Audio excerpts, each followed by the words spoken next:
Hello అండి, welcome to Shravani Ramanujam vlogs. నేను మీ శ్రావణి. ఇప్పటివరకు సబ్స్క్రైబ్ చేసుకున్న వాళ్ళందరికీ థ్యాంక్ యూ సో మచ్.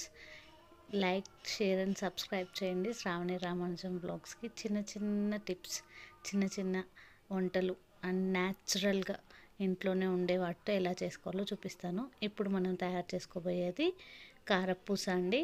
అంటే మనమైతే సన్నసేగు అంటాం తెలంగాణ సైడ్, లేదంటే కారపూస అంటారు. మిక్చర్లోకి వేసుకుంటాం కదా అది.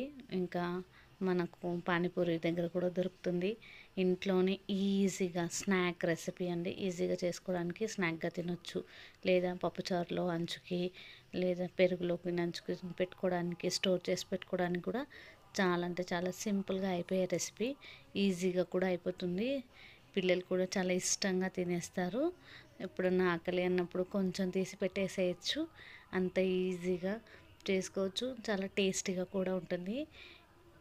సింపుల్ ఇంగ్రీడియంట్స్లో మన ఇంట్లో ఉండే వాటితోనే మనం కారపూస కరకరలాడుతూ ఉండేలా చూసుకొని చేసుకుందాం. ఓకేనా?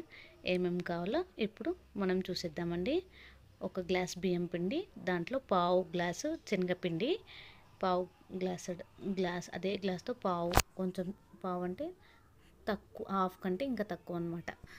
పావు గ్లాస్ శనగపిండి, ఉప్పేమో తగినంత వేసుకోండి మీరు. కారం కూడా నేనైతే బోర్డగా అంటే స్పూన్లో సగం తక్కువ వేసుకున్నాను. ఉప్పు కూడా చూసే వేసుకున్నాను. అల్లం వెల్లుల్లి పేస్ట్, ఇంతే. ఈ 3 ఇంగ్రీడియంట్స్తో మనం కారపూస టేస్టీగా అండ్ ఈజీగా చేసుకోవచ్చు. వేరే జీలకర్ర, ఓమం వేయద్దు, ఎందుకంటే కారం పూస చేసేటప్పుడు చిన్న హోల్స్ ఉంటాయి కదా, వాటికి దాంట్లో నుంచి పడదండి, గట్టిగా అయిపోతుంది. కొంచెం కొంచెం వాటర్ పోసుకుంటూ మెత్తగా పిసుక్కోవాలి. మనం మురుకులు ఎత్తే పీట ఉంటుంది కదా, దాంట్లోనే కారపూస ఒత్తే బిల్ల ఉంటుంది, సన్న సన్న హోల్స్తో ఉంటుంది కదా, అది దాంతో మంచిగా మెత్తగా, చాలా మెత్తగా ఒత్తుకోవాలి. లేదంటే చాలా చేతులు బాగా నొప్పిలేస్తాయి. మా అబ్బాయి ట్రై చేస్తా అంటున్నాడు, మా అమ్మ ఒత్తుతుంది.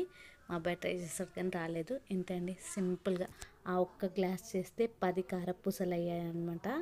చాలా అంటే చాలా టేస్టీగా ఉంది. ఎన్నో రోజులు తినచ్చు కూడా మనము. కొంచెం కొంచెంగా తీసుకునే వాళ్ళు ఓకే, లేదంటే ఎక్కువ చేసుకునే వాళ్ళు ఎక్కువ చేసుకోవచ్చు. కొలతలు మాత్రం అవే.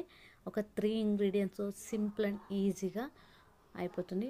గోలడం కూడా, ఆయిల్ కూడా చాలా తక్కువ పట్టుకుంటుంది, ఈజీగా కూడా అయిపోతుంది. కరకరలాడుతూ వస్తాయి. సింపుల్ అండి. చూడండి, కొంచెం ఎక్కువ హీట్ పెట్టద్దు, సింపుల్గా చేసుకోవాలి. లేదంటే మొత్తం మాడిపోతుంది, తొందరగా మాడిపోతుంది అనమాట.